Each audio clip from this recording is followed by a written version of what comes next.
The phone rang at 2:47 a.m. on September 14th. I know the exact time because I grabbed my phone off the nightstand and stared at the screen in complete disbelief. The caller ID said Ashley Hayes, my daughter's name, the same daughter I buried 25 years ago. My name is Bradley Hayes. I'm 67 years old, a retired construction engineer living alone in a 2-story colonial house in suburban Harrisburg, Pennsylvania. I've been by myself for most of my adult life, raising Ashley single-handedly after my ex-wife Karen left us when Ashley was just 7. That little girl became my entire world. And on November 3rd, 1998, when she was 20 years old and halfway through her junior year at Penn State studying elementary education, a drunk driver in a stolen pickup truck took her away from me forever. Or so I thought. I buried Ashley at Riverside Cemetery under a massive oak tree that she used to climb as a kid. The headstone reads Ashley May Hayes, beloved daughter, 1978-1998, forever in our hearts. For 25 years, every single Sunday without fail, I've driven my old Ford pickup the 12 miles to that cemetery with fresh flowers. Daisies, her favorite since she was 5 years old.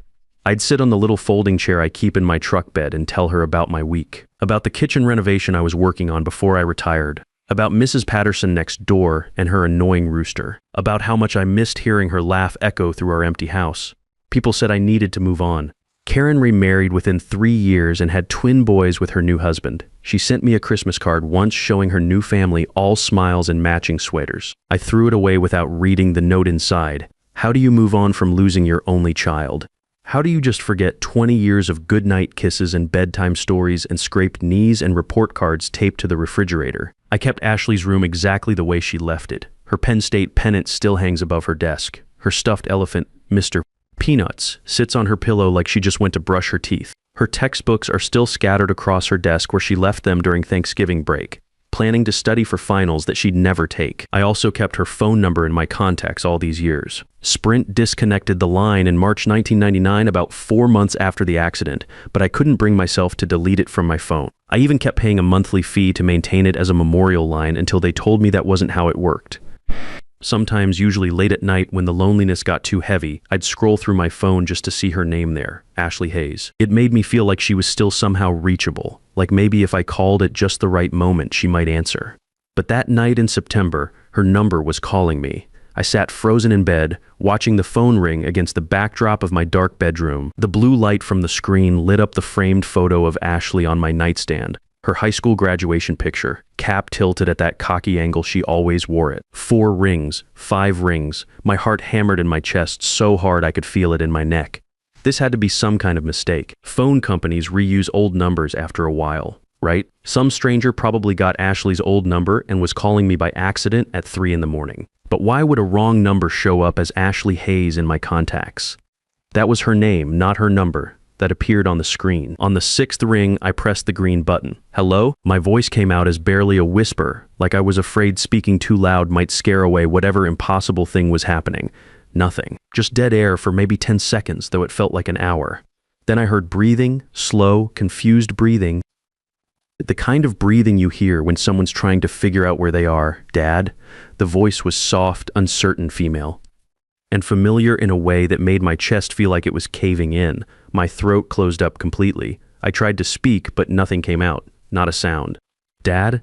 Is that you? It's me. It's Ashley. I dropped the phone. Actually dropped it right on my bedroom floor next to my slippers.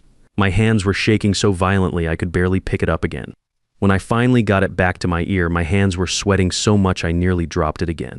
Ashley, I managed to croak out, Dad, I'm so confused. I don't understand what's happening to me. I woke up and everything is different. I look different. I feel different. The person in the mirror looks like me but older. So much older. But I remember the accident. I remember that truck hitting my car. I remember dying. How am I talking to you right now?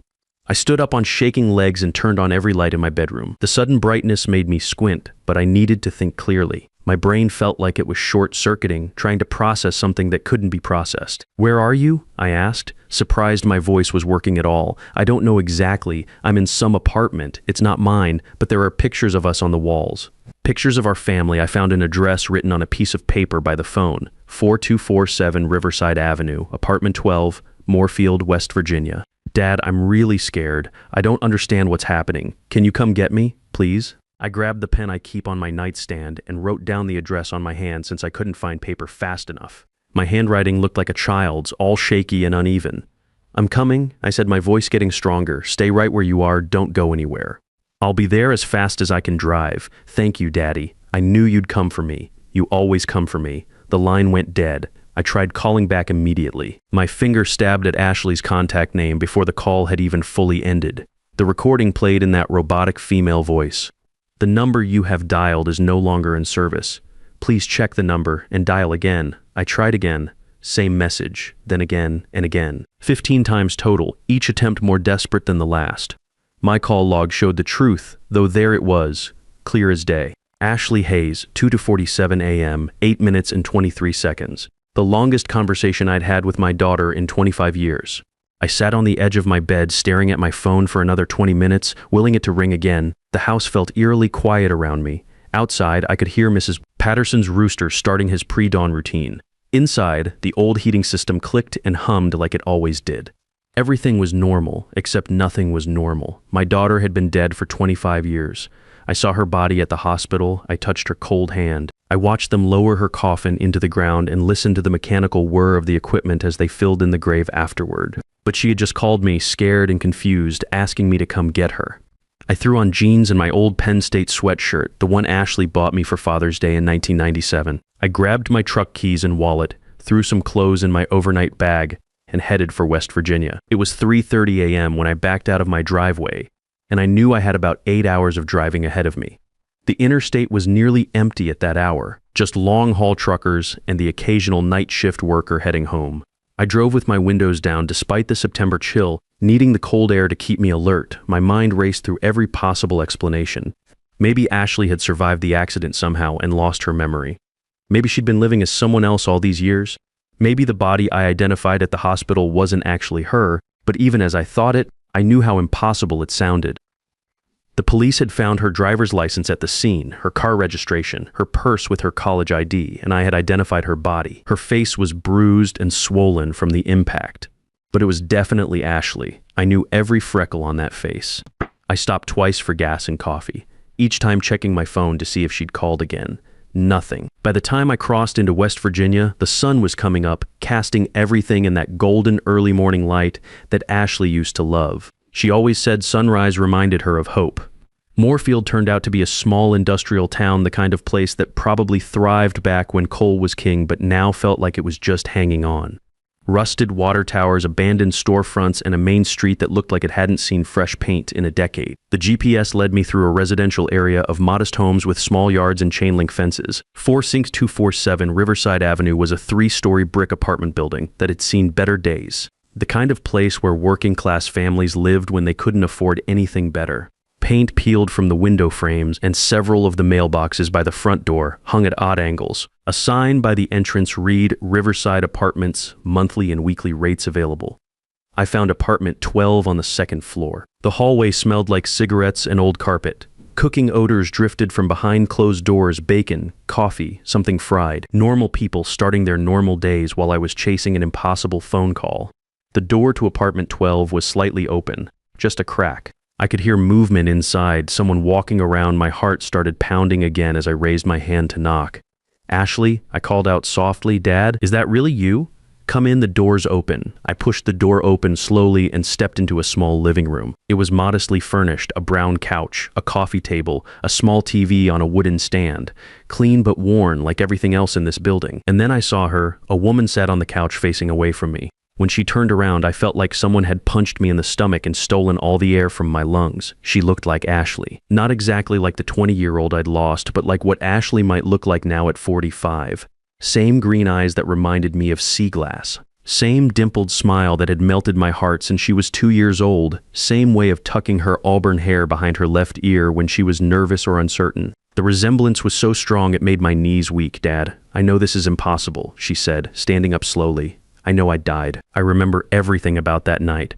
But I'm here. I don't understand it either, but I'm here." I wanted to run to her. Every paternal instinct I had screamed at me to wrap her in my arms and never let go, but something held me back. Maybe it was the engineer in me. 40 years of solving problems had taught me that when something seems impossible, it usually is.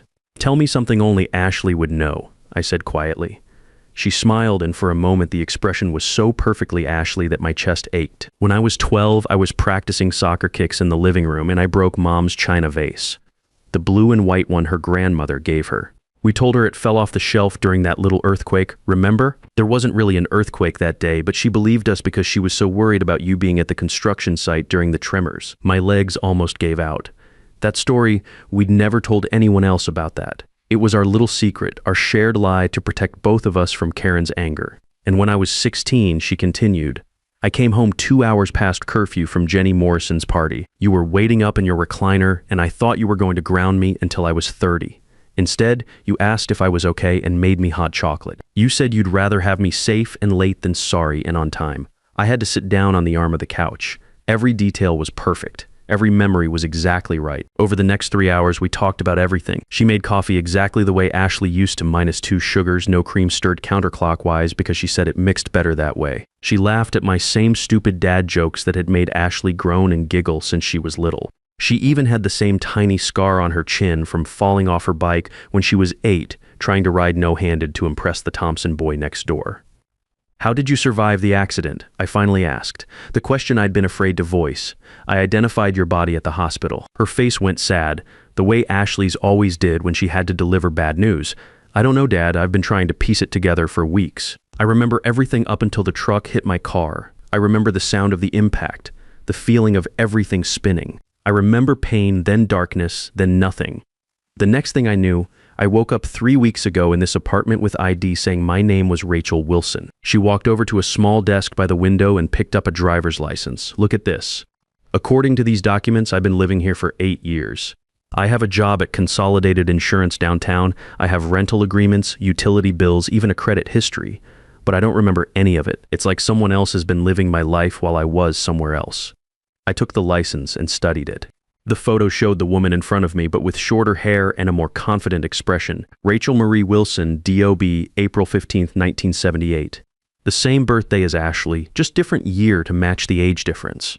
The strangest part, she continued, sitting back down next to me on the couch, is that I started having dreams about 3 weeks ago. Dreams about you, about our house, about my childhood. They felt more real than this life I supposedly lived as Rachel, and gradually I started remembering who I really was. Your phone number was the only thing I could remember clearly from before. I spent that night in Moorfield getting a room at the Red Roof Inn on the edge of town, but I couldn't sleep. I lay in that lumpy motel bed staring at the water-stained ceiling, trying to make sense of what I'd experienced. Every logical part of my brain said this was impossible. People don't just come back from the dead after 25 years, but I'd seen the scar. I'd heard the stories only Ashley could know. I'd watched her make coffee exactly the way my daughter used to. The next morning, I met her again at the apartment. She'd made breakfast, scrambled eggs with cheese, the way Ashley always liked them, but as we ate, tiny things started bothering me. Little inconsistencies that nibbled at the edges of my growing hope. Do you remember Mr. Peanuts? I asked casually. She looked confused. Who, your stuffed elephant? You had him since you were 3. Oh, right, she said quickly. Of course, my stuffed animal. I love that thing. But Ashley would have corrected me, mister. Peanuts wasn't an elephant. He was a gray hippo that she'd named ironically because he was afraid of mice in the story she made up. Any real memory of him would have included that detail. What about your middle name? I asked. Marie, she said without hesitation. My heart sank. Ashley's middle name was May, after my grandmother. It was on her birth certificate, her school records, everything. I excused myself to go to the bathroom and called Dr. Jennifer Garcia from my old company's health plan. Jennifer had been the neurologist for several workers who'd suffered head injuries on construction sites. If anyone would understand memory loss and identity confusion, it would be her. Dr. Garcia, this is Bradley Hayes. I need some advice about someone with possible memory issues, Bradley. How are you? What kind of memory issues are we talking about? I couldn't tell her the whole truth. It sounded too crazy even to me. Someone I know claims to have recovered memories from 25 years ago after a period of amnesia. How reliable would those memories be? That's unusual, she said. Retrograde amnesia typically affects recent memories more than distant ones. If someone lost 25 years of memory and then suddenly recovered childhood memories while forgetting recent years, that would be highly irregular. Are you dealing with a potential fraud situation, Bradley? Her question hit me like a slap fraud. What would you look for if you suspected someone was pretending to have memory issues? Well, they'd need detailed personal information about the person they're impersonating, They'd need to look reasonably similar, and they'd create a believable story to explain inconsistencies. Memory loss is convenient. It explains why they might not remember certain details correctly. After I hung up, I sat on the motel toilet seat with my head in my hands. Dr. Garcia had just described exactly what I was experiencing. That afternoon, I told Ashley I was going to grab some groceries. Instead, I drove to the Moorfield Public Library and used their computer to research Rachel Wilson. What I found made my blood run cold. Rachel Wilson had worked for Consolidated Insurance for 8 years, just like she'd said. But Consolidated Insurance was the same company that had handled Ashley's life insurance policy after her death. The company that had my detailed personal information, family photos I'd submitted with the claim, and extensive records about Ashley's life and death. I dug deeper, printing out everything I could find. Rachel Wilson's employment records, her apartment lease, even her social media profiles dating back years. This wasn't some identity created 3 weeks ago. She'd been building this life for nearly a decade. At a gas station on the way back to the motel, I called my old friend Kevin Foster, who'd worked in insurance investigation before he retired. Kevin, hypothetically, if someone worked for an insurance company and wanted to target grieving families, how would they do it? That's a hell of a hypothetical question, Brad. But they'd have access to detailed claim files, family information, personal details, photos, everything needed to create a convincing con. We've seen cases where employees used client information for identity theft. Why are you asking? I didn't answer directly. If you were investigating something like that, what evidence would you need? Documentation of the fraud, recordings of conversations, proof of deception, and witnesses. You'd need someone credible to verify what happened. That evening, I met Ashley for dinner at a small diner in town. I started asking more specific questions about her childhood, watching carefully for the tells Dr. Garcia had mentioned. "Remember when Mom left us?" I asked. "You cried for 3 days straight." She nodded sadly. "I was so young, it was devastating." "You were 7, I said. "Do you remember what you said to me on the 3rd night?" She hesitated. The memory issues make some things fuzzy. "You said, 'Daddy, did I make Mommy go away?' It broke my heart." "Yes," she said quickly. "I remember now. I thought it was my fault." But Ashley had never said that. On the 3rd night after Karen left, Ashley had come to my room and said, "Daddy, I'm glad it's just us now." Mommy was always angry. She was relieved, not devastated. I was starting to understand that I wasn't talking to my daughter. I was talking to someone who had studied my daughter's life and was using my grief against me. The next morning, I called Dr.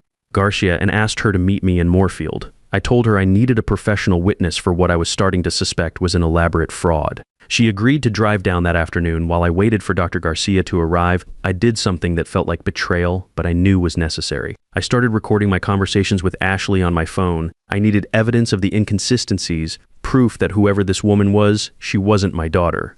Dr.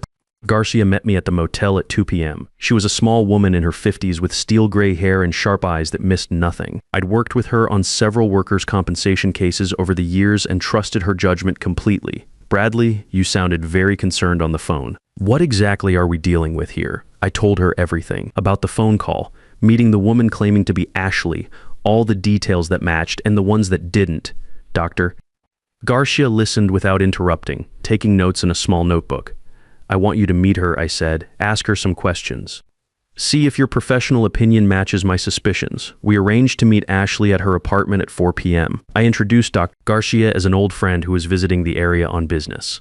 "Ashley, this is Dr. Garcia. She's a neurologist I worked with when I was still in construction." Dr. Garcia shook hands with the woman and smiled warmly. "Nice to meet you. Your father tells me you've had some memory issues since an accident years ago." "Yes," Ashley replied. "It's been very confusing. I lost so many years, but lately I've been remembering my childhood more clearly." "That's interesting, Dr. Garcia said casually. "May I ask, what's your father's middle name?" "William," Ashley said confidently.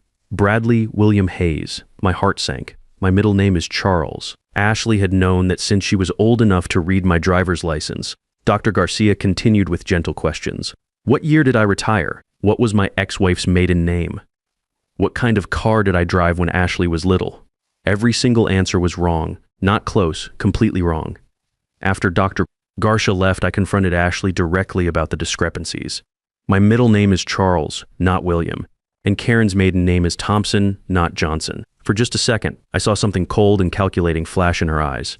Then she quickly recovered, her expression becoming confused and apologetic. "I'm sorry, Dad. The memory issues, sometimes I get things mixed up. It's been so confusing living as someone else for so long." but I'd seen enough. I knew this woman wasn't my daughter.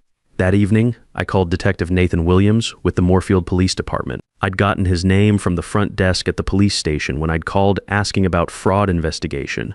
Detective Williams, my name is Bradley Hayes. I believe I'm being targeted for an elaborate fraud and I have evidence. What kind of fraud, Mr. Hayes? I explained the situation, the impossible phone call, the woman claiming to be my dead daughter, her job at the insurance company that had handled Ashley's claim. Detective Williams listened carefully. Mr. Hayes, we've been investigating similar cases in the region. Can you come to the station tomorrow morning? Bring any evidence you have. The next day, I showed Detective Williams everything. The recordings of our conversations where Ashley got basic facts wrong.